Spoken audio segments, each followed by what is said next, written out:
I was around 6 years old when this happened. I lived with my mom and my two sisters. I would see my dad on Wednesdays and Saturdays. We lived in a 3-bedroom, 1-bath house next to a funeral home. I shared a room with one of my sisters, and when I'd wake up in the middle of the night, I'd always run into my mom's room and sleep with her because I was scared. On to the story. I came home one night from my dad's house. After a short while of being home, probably 20 to 30 minutes, I decide that I'm going to act like I'm sleeping in my bed, and when my mom comes to check on me, I'm going to scare her. So I crawled into my bed and immediately passed out. I woke up around 1:30 a.m. and ran to my mom's room as I always did out of fear. I don't know why I was always scared in this house at night, but it was every night. I got to her room, and for some reason she's not in there. I checked the living room, and she's not there either. I then realized she probably went to stay the night at her boyfriend's. I immediately booked it right back into my room and jumped into my bed. A few minutes pass, and now I'm even more scared because I remembered that my sister who I shared the room with wasn't there. She stayed the night at her friend's, so the only other person here is my older sister across the hall. After probably 5 minutes, I start to hear pots and pans banging in the kitchen. When I heard this, I went under the blankets right away. This goes on for about 10 minutes, and then the noise stopped. I came out from under the blankets, and in the hallway, directly across from my bed, there's a man hanging in front of my sister's room. I can't see his head, but I can see the rest of his body. He's wearing a blue tucked-in dress shirt, black dress pants, and black shoes. I stared in pure terror, and then went back under the blankets, and eventually I fell asleep. I told my mom and my sisters about it the next day, and they were freaked out. We moved out about 6 months later into my mom's boyfriend's house. I'm 18 now, about to turn 19. When I think back on when this happened, I think that it was a spirit from the funeral home, considering how he was dressed.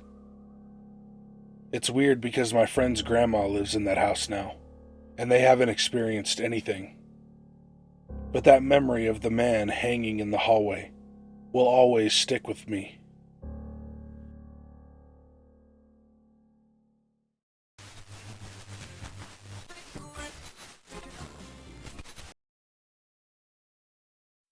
I'm a security guard for an alarm response company. We answer alarms for businesses and private residences. 99% of the time it's a motion detector set off by a cat, or a restaurant forgot to disarm their stuff before the stock truck arrived to unload. In this case, I was called out to a house where the back door alarm was set off, like it thought someone opened it. The owner was out of town, but she was alerted by her app and had her mother meet me there. We checked the door. It's locked. We figure maybe someone tried the door, but it didn't budge, setting off the alarm. But there's a light on inside. The mom mentions this to daughter on the phone. Daughter says she isn't sure if she left the light on or not. It's a good idea to make people think someone's home, but she just isn't sure. That gave me a bad tingle. The mother wanted to go inside to check. However, she didn't have a spare key. The neighbor did, but they were asleep, and Mom didn't want to wake them. So I fill out my papers and go back to my normal patrol routes. An hour later, the same home sends an alert out. I'm the only one in my city zone, so I answer it again. When I pull up, police and CSI are there, talking to the mother and the now awake neighbor. They are reviewing video footage sent to them by the daughter. I look at the footage. 4 armed men wearing masks and hoodies came out of the bathroom a minute after the mother and I left. They proceeded to rob the place. They had broken in and locked the door behind them for appearances. They're the ones who turned on the light. The mother told me 3 guys had robbed her daughter's home a month before. Somehow they knew when this girl would be out of town. They appeared smart, desiring a quiet robbery without conflict. But they brought guns, so they were prepared to shoot their way out of trouble if need be. The mother had wanted to go in. If she'd had a key or woken the neighbor for the key, we would likely have been shot dead by these guys when we went inside. Work doesn't give me Kevlar vests or anything. If I ever get another house call and meet someone there, I am not going inside no matter what. I count myself fortunate the way I was blocked this time, because I was prepared to foolishly go in and check if I could. The 1% of the calls where something is actually off have never been as bad as this one. To the armed robbers, let's not meet.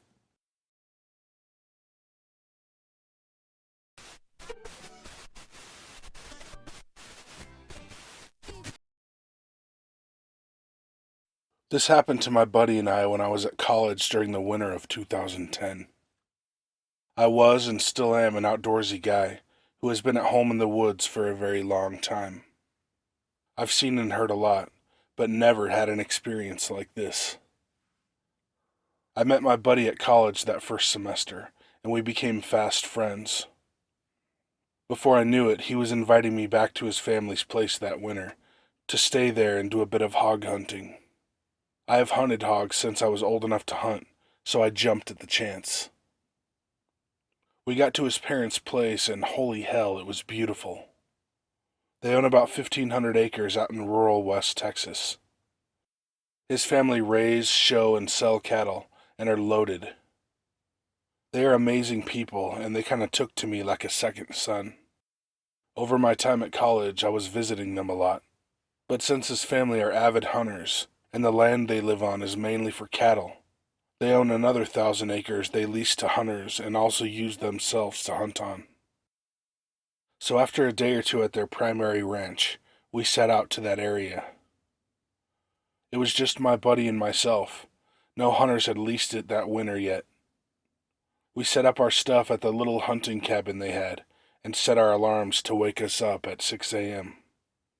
We got some rest, and woke up ready to get out to the stand. Us being wild college kids, we brought the whiskey and coke, and our rifles. Spare me the lectures, we were stupid college kids. We got to the stand after a short hike through the cold, and hopped up into it. It was one of those big green metal stands that's elevated about 15 to 20 feet in the air. The area it was set up facing was perfect. To the left about 100 yards was a mostly caliche rock clearing, with trees lining it and dead cactus. In front of us was a wider clearing with sparse trees and various weeds and grass.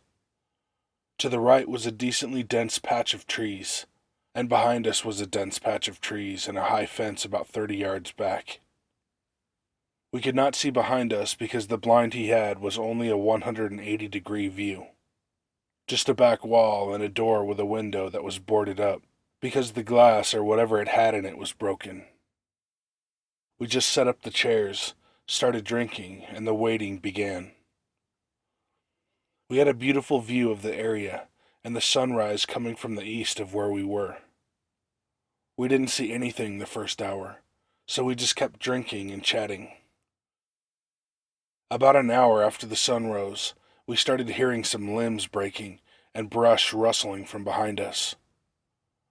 It sounded a good ways back, maybe 50 yards or more. We readied our rifles, hoping that what we were certain were hogs would circle around. I remember sitting there just waiting, watching the fog from my breath for a good 5 minutes. The rustling got closer. Then I noticed a really metallic smell. The best way I can describe it is the smell crappy tools give off when you don't take care of them. Kinda like a mix of copper, vomit, and poop. I looked at my buddy and whispered, "You smell that?" And he nodded and shrugged his shoulders. A minute later, we're still waiting. The rustling seems to get closer. Then it just kinda stopped. After a couple minutes, I could still smell the stink, but there was no noise. I figured maybe a couple hogs had taken a dump near the stand and moved on. I reached to pick up the bottle as my buddy puts his rifle down, and just as we were doing that, we heard a scream. I have never heard anything like it. It was like a low grunt that escalated into a gravelly scream, and it sounded like it was right outside the back of the blind. Before we could really react, we heard a bunch of twigs and branches snap, and then we feel the entire blind shake about 3 times, like if a car was bumping into it. I dropped the bottle of whiskey and just looked at my friend, and he looked just as freaked out as I felt. We heard a loud, singular grunt, and then the sound of twigs and branches breaking again, slowly getting quieter. We just sat there, too freaked out to move for what felt like an hour, but was only about 10 minutes. I don't know if it was the whiskey or just me trying to be brave, but I got up and opened the door, and nothing was there. We climbed down and had our rifles ready. We both knew it wasn't a hog, but tried to convince ourselves it was. We could see the old stand marks on the ground. The whole stand had moved forward about 6 inches. There was a bent portion of one of the metal struts, and what appeared to be 2 big depressions in the rocky ground. We stood there looking dumbfounded, and then just decided to get the hell out of there. We drove back to the main house and told his dad. He said we would go check it out tomorrow. When we got there, things were just as we had said, and his dad was super confused. I don't think he initially believed us when we told him about what had happened. We walked back 30 yards to the high fence that was there, and sure enough, about a 4-foot wide section had been mangled and bent down. His dad was pissed, obviously, but also really confused. He told us that he had never had this happen, and reckons it was just a giant hog, but I never thought so. I don't want to just say it's Bigfoot, but I have never had an explanation as to what could have caused that.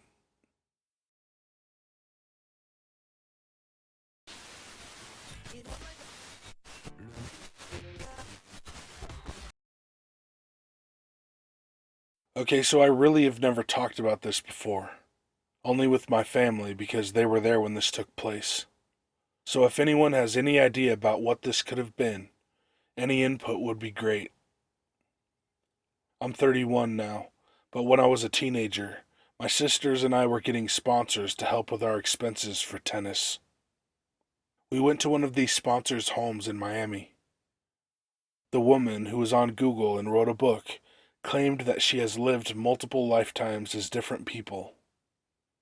Anyways, we met with her and her husband, and at the end of our visit she gathered me and my sisters into a circle and said some kind of chant. I distinctly remember that. It was very odd, and I felt very odd while she was chanting. Anyway, we drive back home that night, and everything seems fine. But the very next night, at that exact time, we hear our middle sister and my dad, who slept in another room, screaming at the top of their lungs. It was very fucking scary, because they were acting so strange and saying the exact same stories. They both had seen a dark figure standing over their bed, and said that the figure was holding them down. They were trying to scream but couldn't, and they couldn't breathe. 2 different people in 2 different rooms recounted the same thing. I laughed it off and told them they were crazy. Well, come the very next night, the same thing happened to me. To describe it gives me goosebumps. It was like I was looking down a dark hallway, and it felt like I was dreaming, but my eyes were wide open. The figure was coming at me, and when it got to the edge of my bed, I was trying to scream for my sister's help, because I couldn't breathe or take a breath. And finally, at some point, after like a minute, I was able to hear myself screaming, and my sisters jumped across the room prepared to fight. This continued off and on for months, until we left that house. None of these events had happened before we met this lady, which is why it was so scary. If anyone has any insight or thoughts as to what this could have been, I would really appreciate it.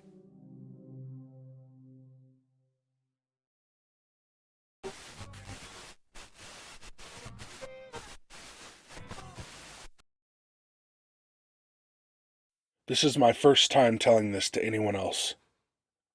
When this happened, the only person I told was my boyfriend at the time. My experience at Skull Valley Primitive Campgrounds in Utah absolutely terrified me, and has ruined camping for me, possibly for good. I would love to get some ideas on this if anyone cares to comment.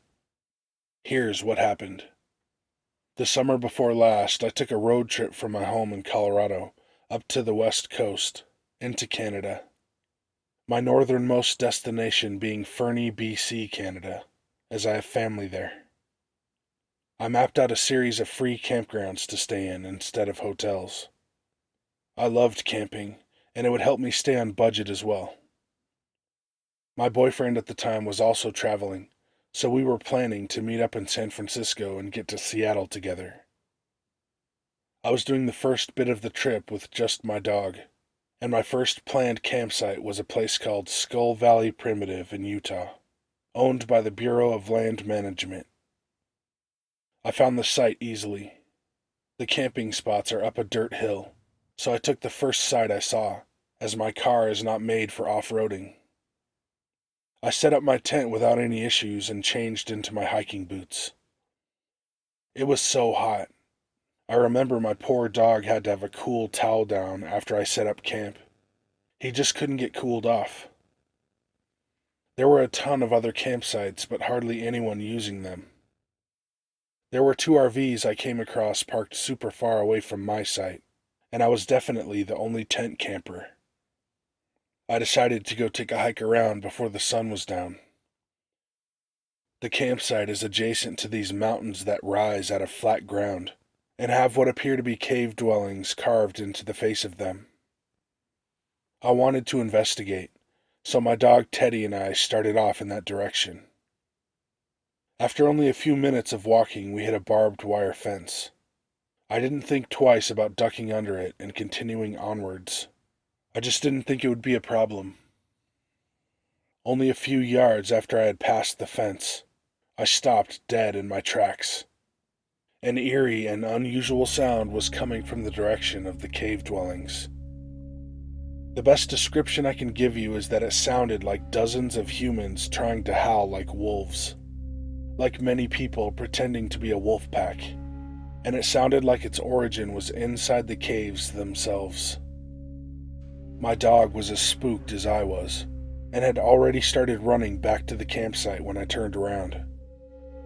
The sounds continued until I was well inside the camp perimeters. The sun was almost completely set when I decided to let Teddy out for one last bathroom break. I was freaked out by what had happened, and didn't want to be running around in the dark. Teddy is a dog that simply does not need a leash. He is never more than several feet away from me, so I didn't use one. I zipped up the tent and walked him away from our site. And then suddenly, he was just gone. I couldn't see or hear any sign of him. The sun had finished setting by the time I finally gave up screaming for him and returned to my tent, which had not been left alone. The tent had a broken zipper when I arrived, and my stuff was strewn about inside, though nothing was missing. I want to emphasize the fact that during this time period, I noticed there were no nature noises, no crickets chirping or anything at all, and I felt what can only be described as complete dread, sheer terror. I was simply petrified. I've never felt so scared in my life.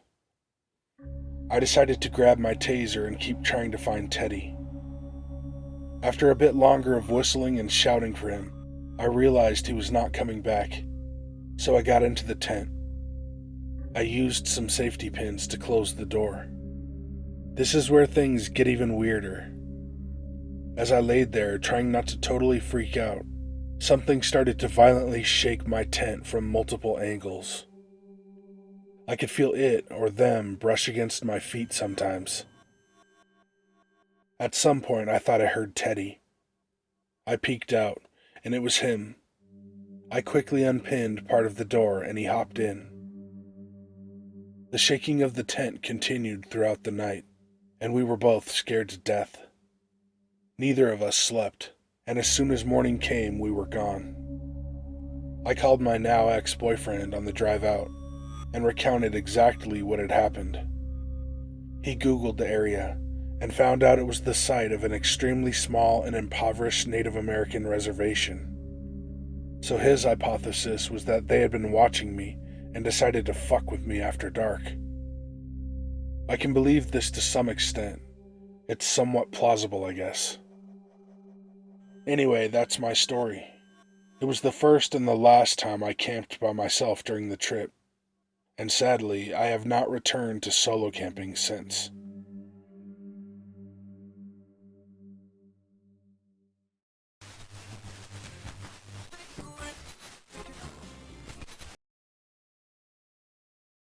This happened 15 years ago, and I still think about it all the time.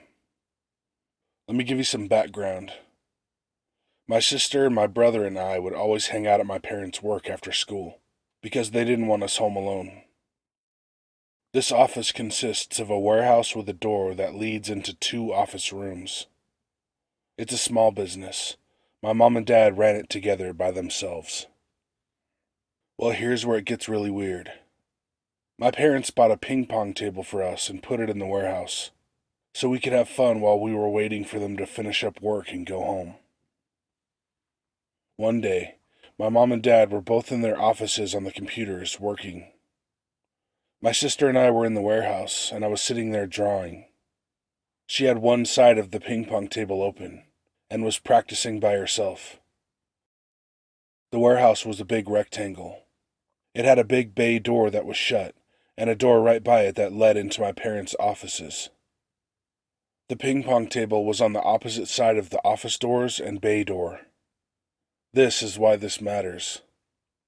My brother was calling my name, and as soon as he did, my sister ran behind the ping pong table, and my brother came into the warehouse through the office door.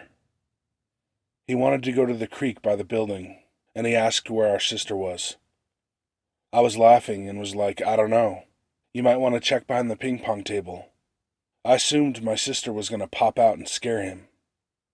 He walked over and checked and was like, okay, I don't get it. Where is she? I freaked out and went over to check, assuming they were playing a prank on me. But she wasn't there. There was no way she could have went anywhere else without me seeing. I immediately ran to the offices, and my sister was on the phone with her friend in my mom's office. I was all panicky, and she was like, what's wrong? I said, weren't you just in the warehouse? And she said, I've been on the phone for 20 minutes with Sam. It still freaks me out to this day. I still vividly remember her practicing on the ping pong table, and then running to hide behind it.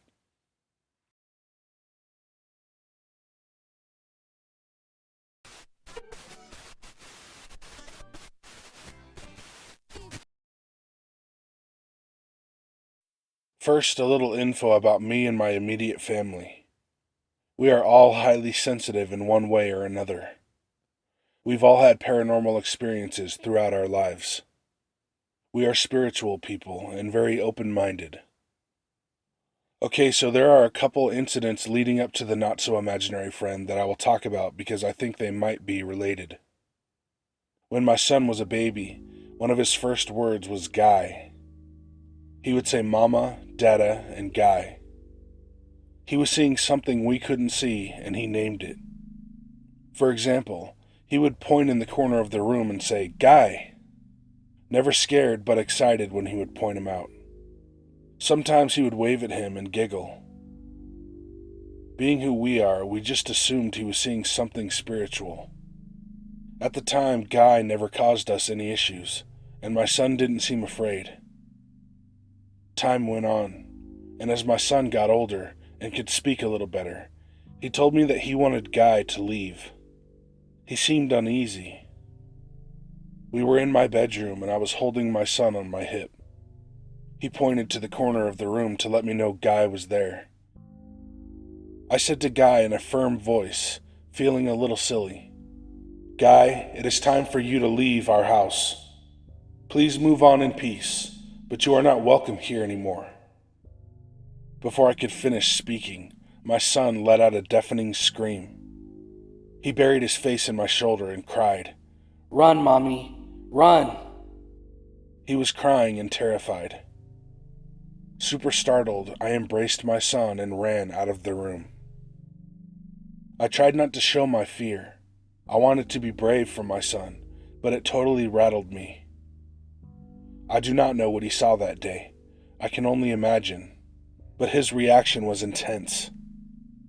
I asked, but he refused to talk about it. Whatever it was real and extremely scary for both of us. From this point forward, my son had problems sleeping at night. He was scared of the dark. He started walking in his sleep and was very jumpy. He never spoke of Guy again, but we did have other paranormal experiences.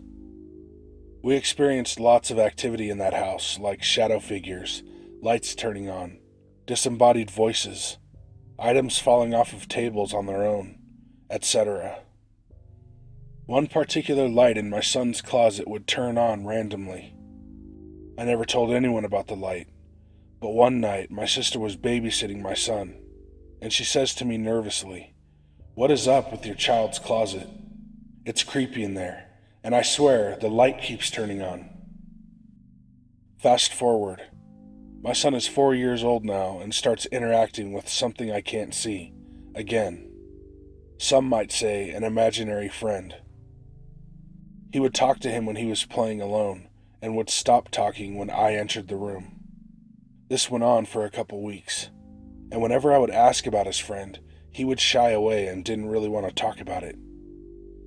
Eventually, my son told me that his friend was sad, because his family was far away, and that's why he was staying with us now. I asked if his friend had a name, and my son says yes. He's a kid, and his name is Godmo. I was expecting to hear a more common name like John. I thought to myself, well, that's a strange name, and I immediately felt a little anxious. Realizing that my son was ready to talk about his friend, I would ask him questions about Godmo during normal conversation. I never pressed him for too much info, because I didn't want him to stop talking to me about him. My son tells me that Godmo comes and goes through our mirrors. God, I get goosebumps just typing this. Mirrors, huh? Okay, which mirrors? According to my son, he enters our home through the mirror above my bed and exits through the bathroom mirror. Elaborate info for a 4-year-old, and now I'm starting to feel really uneasy about Godmo. I start researching mirrors and spirits.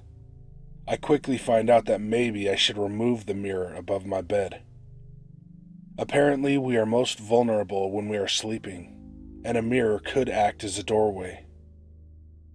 Days go by, and the activity in our home ramps up. One example, after putting my son to bed, I heard things being moved in his room, and then it sounded like someone digging around in a toy box. I get up and go to his room, thinking that my son is awake. I see that his bedroom light is on. I walk into the room ready to tell him to get back to bed, and he is sound asleep. Not only is he sound asleep, but he is perfectly tucked in. Not one blanket had been moved. It was clear that he had not been out of bed. I know what I heard, and have no clue how or why his light was on. The next morning I asked my son if he had turned his light on last night, knowing he did not. And he says no, but Godmo turns on the lights because he doesn't like the dark. I asked him if Godmo scares him sometimes, and he says yes, when he gets angry. Oh, and he does not like you, Mom. Angry, and he does not like me? At this point, I'm done with Godmo. Concerned for my baby, I spoke to my sister about everything, and she agreed that she didn't feel good about it either. It's creepy. I always trust my first instinct. Could this Godmo be something sinister? Could it be posing as a little kid, but actually be something else? Something dark? I was worried about my 4-year-old. Hell, the name Godmo alone was odd to me. So I decided that it was time to do a major spiritual cleanse in my home. I sage randomly, white sage, but this time I was more thorough, more serious and focused. I thought it was best to do this when my son was not home. Although I am spiritual, open-minded, and believe in the paranormal, I don't push all my beliefs and practices on my kids, so he was unaware of what I was doing. Lots of praying, sage, calling on angels for protection, candles, etc. I also removed the mirror from my bedroom. Activity settles, and approximately 3 weeks later, my son comes to me very upset, still unaware of the cleanse, and tells me that he wants Godmo back. Please bring him back. I told him that Godmo returned to his family, not knowing how to explain these things that I don't fully understand myself to a 4-year-old. When I would discuss this with close family, I felt like I needed to be cautious about saying Godmo out loud. His name makes me nervous, and I just didn't want Godmo to return. My inner voice is telling me not to repeat his name. I can't explain why. It's just how I feel. I don't even like typing it. Years later, in a different home, my son, 7 years old at that time, started seeing a dark shadow in the hallway where I had hung the old bedroom mirror. I immediately trashed it. I don't know if the shadow was connected to his previous experience, but either way, I decided to get rid of that damn mirror. We still have activity, but nothing that really concerns me, nothing too heavy. Overall, we have more positive experiences than negative. Thanks for letting me share. Sorry if it was too long, but I wanted to paint the whole picture, and tried not to ramble too much. I would love to hear your thoughts. I've had lots of unexplainable things happen to me throughout my life, but by no means do I know, or even pretend to know everything about the paranormal.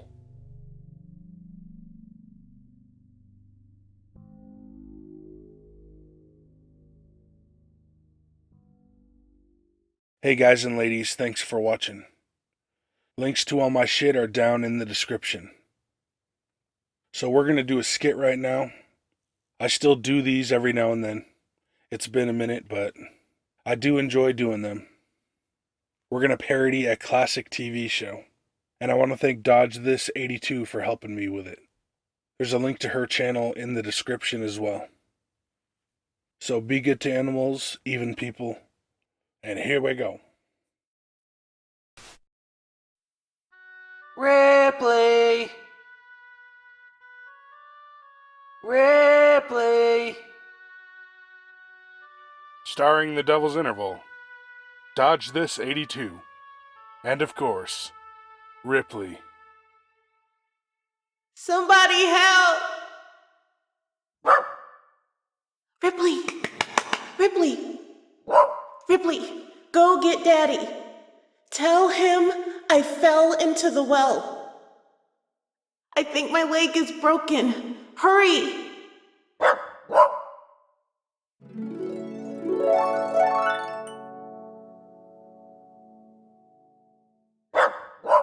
What is it, girl? Okay, calm down. I can't understand what you're saying. What about Mama? She fell down the well, and her leg's broken. She fell down the well, and her leg's broken. All right, well, let's go. Get in the truck.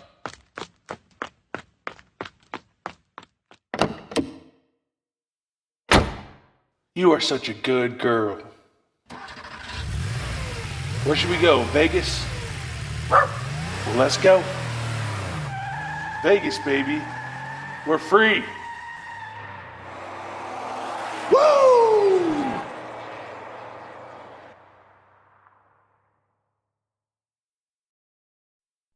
Ja, snälla, Bergsbus, Rish.